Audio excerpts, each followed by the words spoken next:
Ano yung tsura ko sa camera? Wait. Ang magiging problema ko ngayon, pag wala na si lola mo, hindi ko na matatanong kung ano yung mga uulamin namin ngayon. Nagkayo. Pwede mo yung kapten ba? Hindi mo. Teka, burahin mo muna. Wait lang.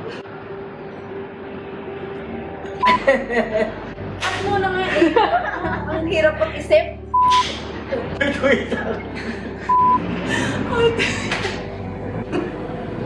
Ano ba yan? Hiiyak na. Makayo pa talaga. Laban Tagalog? Matakaw. Pala isang genius. Mapagmahal. Magulang. Maasikaso siya. Pabless mo. Stricto. Thoughtful. Para sa akin, mabuti siyang nanay. Brave. Siyempre, best mother. Masarap siyang magluto. Isang mabuting lola. Sobrang stricto. Maalalahanin. Loving. Mapagmahal na lola. Maalalahanin. Lagi akong pinapaalalahanan. Beans. Bakit? Love. Thoughtful siya. Matulungin. Mabait. Powerful. Amazing. Pagiging maalalahanin niya sa lahat ng anak niya, sa mga apo niya. Comforting. Sarap magluto. Maalala. Pag yung luto niya, syempre, Ulam. Menudo. Inspirasyon sa lahat, sa apo, sa anak. Mapagmahal. mapagmahal. super maalagaan. And hindi niya nalilimutan yung iniit na bagay. Nalaman siya na gusto ko. So, pag meron siya, papadala na sa bahay. Kasi magpupuntahan lahat pag nandun siya. Kasi yun yung favorite ng lahat na luto niya. Parang siya yung nagpapatibay sa pamilya. Yung pagmamahal ng inang ay hindi lang hanggang sa anak, kundi hanggang sa apo, hanggang sa apo sa talampakan. Talagang mararamdaman mo yung pagmamahal ng inang at talagang kabisado niya lahat. Kahit may yung mga boyfriend, kilala ng inang, talagang makikita mo yung pagmamahal ng inang sa lahat. Yung ginawa niya pagpapalaki sa amin, yung laging pagka ako yung nai-depresya, lagi akong pinakambihan na mag-iingat ako. Kasi kapag pupunta ka doon, kasi kami mga apo sa tuhod, hindi na namin naabutan yung pagiging stricto nila. Lahat ng bumibisita sa kanya, gusto niya. Pinapakain niya. Yung mga nagpo-birthday, gusto niya, nabibigyan niya ng regalo. Regardless doon sa differences ng mga anak, sa attitude, ganyan. Pantay-pantay o pare-pareho yung tingin niya or pagmamahal niya doon sa mga anak at mga anak. Inaalala lahat ang mga anak. Problema ng anak, ganyan. Dinaramdam din niya kung ano yung problema ng bawat anak. Nasa isip din niya yun. Nag-iisip siya paano niya matutulungan ang bawat isa sa mga problema ng mga anak. Salamat sa ina. Sa mga nagawa niya sa akin. Ganun lang. Sarap ang beans. Thoughtful. Makwento siya. Siyang ligayang kumain. Pag minsan, didiretso ako sa tumbong. Uuwi ako, kumain ka na ba? Sasabihin ni Lola. Tapos, hindi siya titigil. Agad di ako kumakain. Kaya kahit kumain ako, kakain ako. Loving mula anak, apo, tsaka apo sa tuhod. Ramdam na ramdam na. Matapang si Lola kasi dati kasi tuwing pupunta siya sa palengke na nagsasuggest ako na samahan ko siya, ayaw niyang pumayag. Gusto niya lagi lang siya mag-isa. Pag may kailangan, lagi siyang nagpo-provide sa mga humihingi sa kanya. Bawal ang tamad. Basta gusto niya yung pagkain. Kahit yan spaghetti ng Jollibee, palabok ng Jollibee, gusto nun. Yung tipong hindi ka pwedeng umalis sa kanto na hindi ka kumakain. Ang definition niya ng kain is kanin. Kahit kumain ka na ng mix and match, may coke-float, may burger, may spaghetti, basta hindi ka kumain ng kanin, hindi ka pa rin busog. Mapagmahal niya ina, malalahat na alalahain sa amin, sa ating lahat. Alala ko nung operahan ako, talagang kilalampag niya yung ate, inse, lahat ng kapatid ni Mario nga, para nandun sila. Paglabas ko ng operating room, maaga pa yun, pero nandun na sila kasi pinapunta na sila ng maagang-maaga doon. Iniisip niya talaga lahat ng mga tayo. Iniisip niya lahat ng mga kapakanan natin. Hindi niya muna iniisip yung sarili niya. Kundi puro tayo. Puro anak, pamangkin, ako. Yung pagiging best mother. Yun, naalala ko yung ako yung taga-bili na ikmo, anong bunga yung inanganga niya. Galit pa yun pag isa lang yung nabili ko. Pamari, ikmo lang yung nabili ko, nagagalit yun. Sabi ko, Lola, wala na akong mabibilang ako. Kasi sinasabay ko na rin yung pamamalengke ko dito sa tungkol pag mag-atid ako ng ikmo kasi mas mura dito. Mga utos ni Lola, madalas kasi siya, nagtatawag para magpautos na. Actually, yung family niya, paano niya binuo. Kasi nakita ko, parang as an outsider, nakita ko kung gaano ka-close. Gaano sila nag-care lahat kay Lola. Pupunta kami sa tindahan. Pagdating namin doon, nagsasabi siya, kain na kami doon sa mga niluto niya. Bumisita kami sa tungko after graduation ko. Pinicturean kami ni Papa. Sama yung meron ko nung cum laude ako. Tapos gusto ni Lola, siyempre cellphone yun, hindi naman masisend kay Lola. Gusto niya i-print yung picture kasi gusto niya ng kopya. Hindi ko makakalimutan yung bago ako rito. Yung pag-welcome niya sa akin. Laging nagyayang kumain. Yung tuwing Pasko, laging nandun, tapos lagi siyang may luto. Tapos lagi na rin ako sinasabihan ng kumain ng gulay, kahit ayoko. Yung pagsita sa akin sa mga pagdadala ko ng alak sa kain. Pagiging maalalahanin niya. Every time na nandun kami sa kanto, lagi niya talagang iniisip. Kamusta kami? Kailangan talaga busog kami bago umalis. Pag pupunta kami ng tindahan ni Sam, kikis sila ni Sam bago kami umalis. Tuwing Pasko, siguro sa mga susunod na Pasko ay hirap kasi yung Christmas ay talagang hindi kompleto nang wala ang ina. Wala yung kanyang minudo, wala yung kanyang bills, wala yung 50 pesos ng inang tuwing Pasko. So maraming salamat sa inang dahil hindi talaga siya nakakalimot. Lagi siyang nangangamusta sa kanyang mga apo.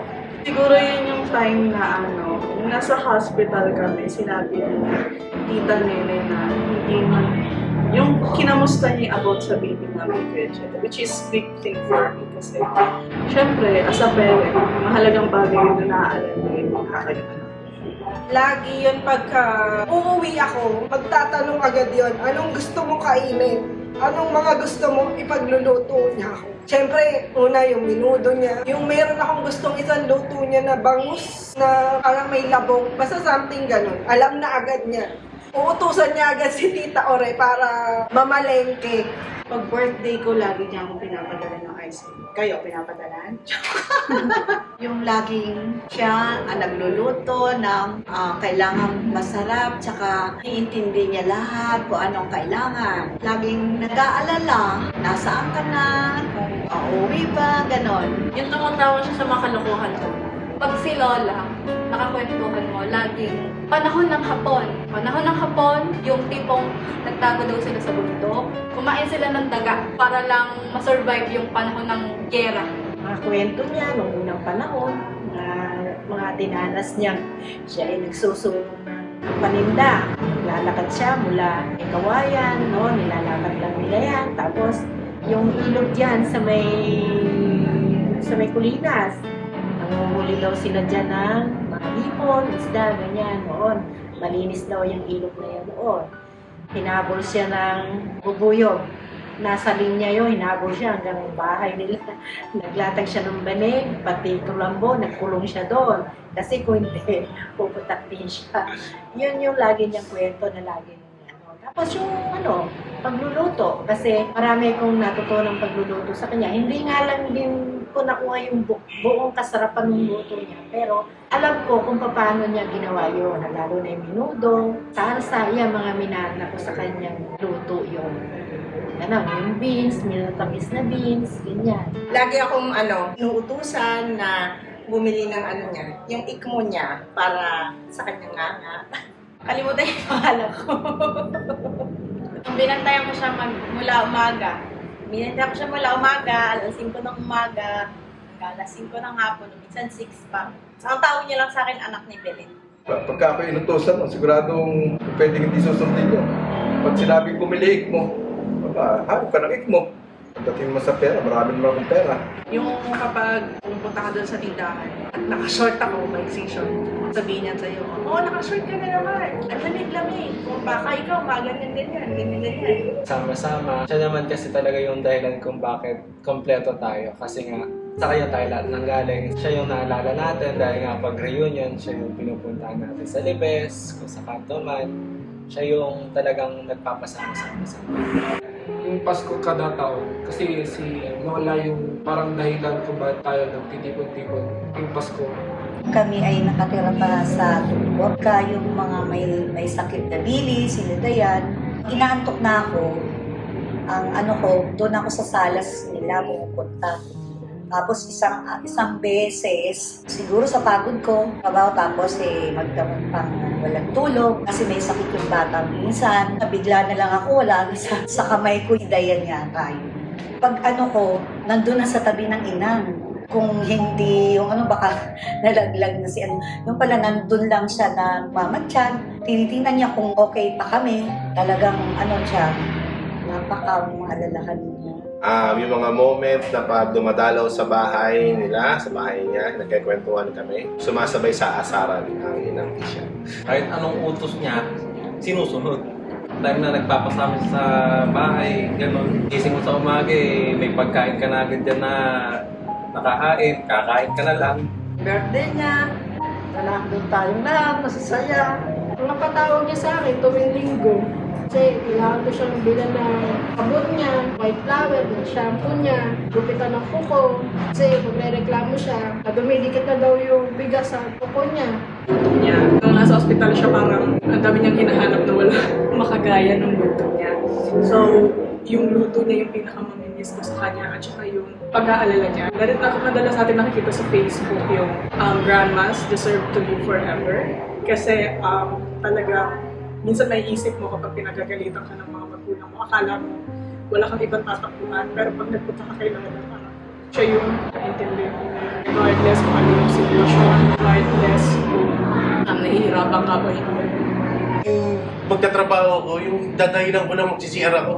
Dadaan ako dyan. Pero titignan ko kung may ulam para makakain ako. Pero inaanok naman niya ako. Yung araw na pinagbantay ako ni Tita Orenon, then nagkwentuhan kami about kung anong gusto kong kunin na course, which is culinary sa pagluluto. Then sabi niya sa akin, ituturo niya yung mga luto na alam niya, mga recipe na ituturo niya sa akin. Yung maliit pa ako, kinder siguro ako nang nasugatan ako nung nagtitinda sila ng langis pa ng tutig. Nasugatan ako, nadulas ako. Siya nagdala sa akin sa center. Sita pa dati nun. Nung bata kasi kami nila, Janine, ko. Tambay kami sa kanto. Lagi kami pinapagalitan ni Lola kasi kukulit kami dun sa bako. Pero ganun pa man, mabait pa rin siya sa amin. Kasi dun kami natutulog, bata pa kami. Pabili siya ng Lucky Me sa akin nung field trip namin. Kasi hindi natuloy yung sa Lucky Me. So, bumili na lang ako sa Save Mart. Hindi ko na sila. Sorry. Pag yung kailangan mo ng help, lalo na financially, nandyan siya para magbigay sa'yo. Pagka yung dumadaan ako ng lunch doon sa kanila, nandun pa lang sa pinto, sasabihin niya, kain ka, merienda ka, magtimpla ka ng ganun ka lang, maalalahanin natin na hirap kalimutan talaga ang kanyang mga pagkain na niluluto. Kaya malulusog ang mga apo, kaming mga maalalahanin niya, sarap niyang magluto ng menudo, alaya, igaw. Masarap siyang magluto. Pagka yung kasi hindi ako marunong magdinuguan. Ang ginagawa ko, magbibili lang ako ng karne, tapos siya ay nagluluto para matikman ni Mario yung masarap niyang dinuguan kasi hindi pa ako marunong. Talaga, masarap lahat ng niluluto ng ina. Yung naalagaan ko siya, hindi ko makakalimutan siya. Lagi siya nagkukwento ng mga buhay niya dati. Tipo, tatago daw sila sa bundok, makain ng daga para lang mabuhay. Hindi, mahuhuli daw sila ng hapon. Lalakad daw niya yung gambahe pare para lang makapunta. Siyempre, yung pinalaki niya kami, kung paano kami lumaki. Kasi nung araw, mahirap lang kami. Ngayon, mahirap pa din. Wala akong sigurong super specific na moment, pero parang ang saya-saya laging makita na nakangiti o nakatawa si Lola. Parang bihira niya yung gawin, lalo sa picture. So, ang sayang makita pag ganun siya. Birthday namin. Pagkwentuhan kay Lola. Kasi yun yung parang in the past few weeks na nakasama natin siya. Parang gusto niya talaga yung nakikipagkwentuhan sa kanya. Gusto kong gawin yung pagsasama-sama nila tuwing December. Buong pamilya. Tuwing dumadaan kami sa tungko, si Mama lagi siyang binibilhan ng ikmo. Ayun, so siguro yung magaling magluto si Mama, nakuha niya yun kay Inang. So, from Inang sa kay Lola Feli hanggang kay Mama, no? At talagang naipasa yung magaling magluto hanggang kay Mama. So, siguro yun yung pinakamagandang alaala ko sa inyo. Hindi pa kasi ako nakaka-attend ng Christmas kasama yung family sa Del Rosario kasi syempre last year na kami kinasal ni Jello and yun yung mga nilolook forward ko, yung mga family gatherings tsaka yung magkaroon ng bonding din with Lola Tisha. So far yung nalalayan ko siya nung kasalibing. Siya yung pinaka talagang experience na nalalayan ko siya pa naglalakad papunta rin sa buwan. Siguro sa celebrations, never ako makapunta sa celebrations na kasama si Lola. So, luto niya. Talagang niluto niya para sa mga anak niya, sa mga apo niya. Yung mga nakaraan, before pupunta kami ng kunyari sa Oras, lagi kami nag-overnight weekend. Pag nag-overnight kami lagi doon before Undas, tapos sabay-sabay kami maaga pupunta kasi si Lola sa cemetery. So, parang lagi namin siya, kami yung kasama niya po. So, marami siya mga bit-bit pag nila Teo, nila Abby. Nag-overnight kami para may kasama siya papunta sa umaga sa cementerio. Itong huli, yung inalagaan namin natin siya. Actually, ngayon ko lang siya narinig kumanta. Kinantahan niya kami. Yung reason na nung Pasko bumusita kami sa ospital, ayaw niya tanggapin yung binibigay kong ampaw kasi wala pa daw akong trabaho. So, parang mas kailangan ko daw yun kesa sa kanya. Pero nung ulit tinanggap naman niya. Camera yun lang sa Libis. Isa sa mga hindi ko makalimutan yung minsan may trabaho na ako.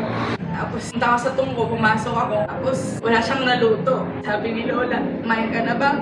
Wala, kumain na ako. Wala akong naluto eh. Tapos tupot siya sa akin ng 50 pesos. Sabi niya, bumili ka pang Jollibee mo. More than 30 years old na ako nun. Kahit patanda na kami, inisip niya pa rin kami palagi. Nung pinagalitan niya ako, kasi may mali akong ginawa sa nanay Feli, sa dinan ko. Siyempre, anak niya yung pinakita niya sa akin kung paano magmahal ang isang ina sa kanyang anak at kung paano igalang ang isang anak dapat ang kanyang ina.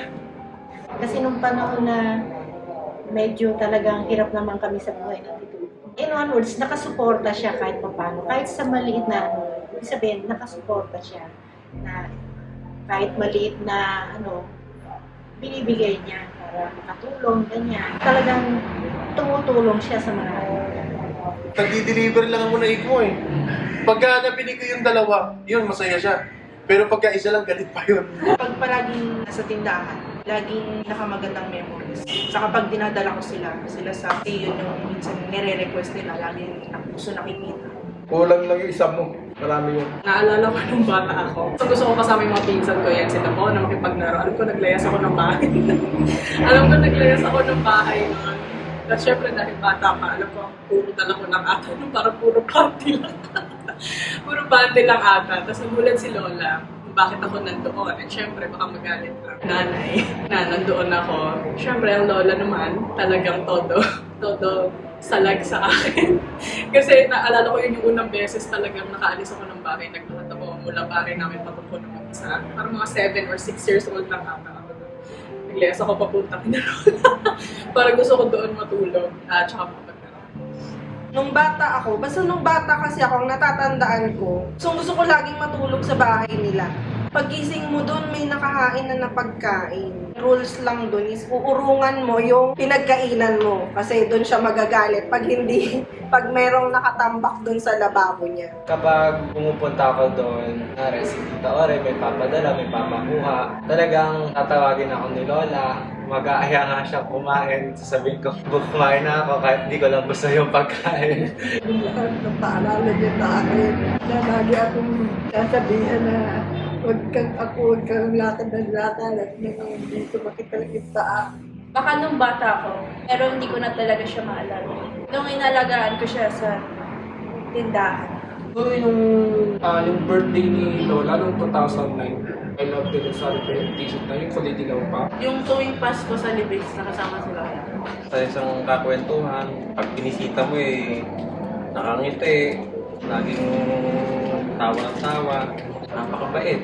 Kakailangan mo ng bigay agad. Hindi ka niya matitiis sa lahat ng oras. Every time na magbabantay ako, kapag aalis ni Tita Auret, kasi kahit nandun ako sa taas, nagpo-phone minsan, aakyat siya doon para tanungin ako kung gusto ko mag-Jollibee or something.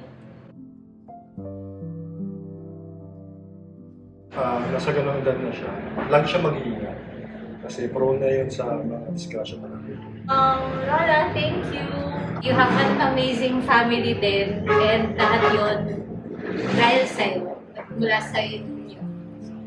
Hindi kasi ako masyadong vocal sa kanya kapag nagkikita kami. Sana nagtagal pa siya, pero siguro tama na yung pain kasi madami na rin siyang pinagdaan dito sa mundo. Mahal na mahal ka na. Lola.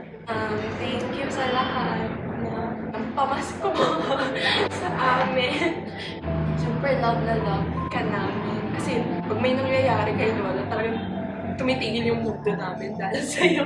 Sana okay ka na ngayon, hindi ka na nahihirapan. Love na love ka namin, Lola. Sobra. Nandito siya. Sabihin ko, mahal ko siya. Naramdaman kong may lola pa rin ako. Kahit hindi niya connect na ako. Kaya naramdam niya sa akin, hindi ako mapagmahal. Lagi niyang inaalala lahat ng tao sa tuwing bumibisita, lagi niyang kinakausap. Wala siyang hindi pinapansin. Salamat sa lahat ng luto, salamat sa lahat ng kwento, pagkain. Sana mas dinalaw pa kita or kung may chance, sana na mas nadalaw pa kita, mas nakipagkwentuhan pa ako. Siguro masyado kasi kung nandito pa siya, ibig sabihin, okay pa lahat. Naririnig niya ako ngayon, di masaya siya. Gusto ko sabihin sa kanya na natupad naman yung mga pinilin niyang, lalo na yung huli. Ginagawa naman natin. Sana masaya siya ngayon. And alam ko naman na nakabanding niya yung mga anak niya, yung mga apo niya, ako sa tuhod. Sana sa huling hininga niya naging masaya siya. Feeling ko lang na kahit wala na siya, sana yung mga naiwanan niyang mga pamilya, pagpatuloy yung gawain nila tuwing December. Inang, maraming salamat sa inyong pagmamahal. Mahal na mahal po namin kayo at ako'y nagpapasalamat dahil kahit doon sa ospital ay nakasama ko po kayo at natutuwa ako kasi talagang yung memory nyo inang ay napakatalas at alam nyo pa rin lahat. At malungkot kami at ayun, patuloy na makarecover ang lahat at mahal na mahal ka po namin inang. Maraming salamat po sa inyo pong pagmamahal sa amin. Thank you po kasi welcome po ako sa family niyo. Salamat po kasi nare-recognize niyo po ako. And since nandiyan na po kayo, and I hope na magkita po kayo ng mga babies ko. Sana, nakakalaro mo na sila. And happy ako kasi magkakasama na kayo dyan at hindi na po puro lungkot, kundi puro saya na kayo. Nararamdaman ko dyan. Chat na. Nadyak na. Gala pa tayo. Malakas ka pa eh. Thank you sa lahat. Sana mas tumagal pa yung buhay niya para mas makapiling pa natin siya. Lola, Inang, kung saan ka man naroon, sana maging maligaya ka doon, tsaka sana makapiling mo si Lord. Maraming salamat, Lola, sa pagmamahal niyo. Salamat sa kanya. Yun lang, palagi yun ang lagi ko sinasabi sa mga. Isang mabuting ina. Ayun, hindi namin nasabi, mahal na mahal ka namin. Love you, Lola. Sana, gusto ko pa nga sana mabuhay pa siya na hanggang 100 years. Pero talagang kung ano yung pinagkaloob ng Panginoon, hanggang doon na lang. Wala na tayong magagawa. Inang, alam mo, ginawa namin ang the best sa iyo. Nakita mo kung paano ka namin ginawa ng magandang treatment hanggang huli sandali. At ganoon din ang mga apo mo kung paano ka inalagaan nang ikaw ay may sakit at karamdaman.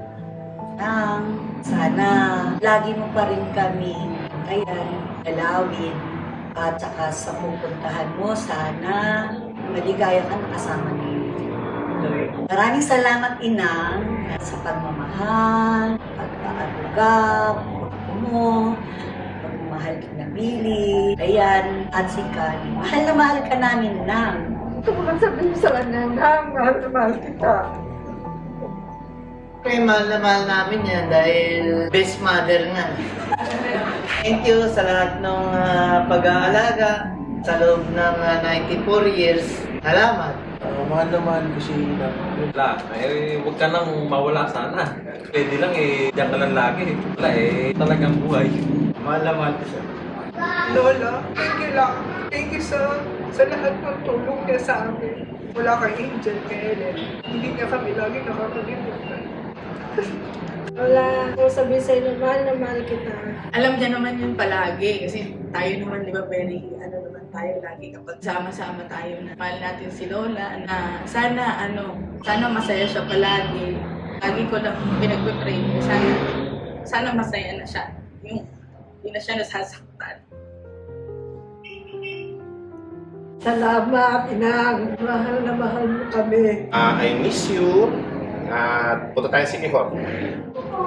Sana, tuloy-tuloy pa yung kalusugan niya sana. Kaya lang, may nangyaring hindi maganda, natapa. Siyempre, ano tayong gagawa? Nami-miss yung hanggat maaari sana, wala mong lagi kong nakikita sa bahay, gano'n. Siyempre, mami-miss mo yun, nagpupunta ka sa bahay, wala na Inang. So pagka nandito ako, okay lang naman. Pero pag mag-isa ako, doon ko actually nare-realize yung mga bagay na more on thankful kasi matanda na si Lola. Parang kotang-kota na talaga kasi matanda na. Pero at the same time, parang may regrets ako na parang, alam mo yung taking things for granted. Not until mawala isang bagay sa'yo. Kaya ano lang, parang siya ka nakapupunta. Kasi naalala ko yung mga nakarang buwan. Naisip ako pumunta sa kanya pero parang wag na.